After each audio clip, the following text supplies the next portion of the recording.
રાજ્યના સૌથી મોટા અર્બુદા ક્રેડિટ સોસાયટી કૌભાંડમાં વધુ એક ફરિયાદ નોંધાઈ છે। બનાસકાંઠાના ભાભરમાં આવેલી અર્બુદા ક્રેડિટ સોસાયટીના મેનેજર એમડી સહિત 3 લોકો સામે ફરિયાદ નોંધાઈ છે।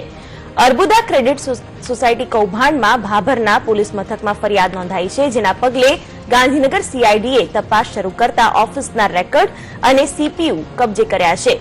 ભાભરના 392 લોકોએ ભાભર અર્બુદા ક્રેડિટ સોસાયટી કૌભાંડમાં મેનેજર શિવારમ પ્રજાપતિ સામે ફરિયાદ કરાઈ છે। સાથે જ એમડી રાકેશ અગ્રવાલ, ચેરમેન આશા અગ્રવાલ અને સોસાયટીની સચિવ નિશા અગ્રવાલ સામે પણ ફરિયાદ નોંધાવી છે। આટલા લોકો મળીને ભાભરના 392 ગ્રાહકોના રૂપિયા 98.68 લાખ ચાઉ કરી ગયા છે। હાલમાં આ કેસની તપાસ સીઆઈડીને સોંપવામાં આવી છે।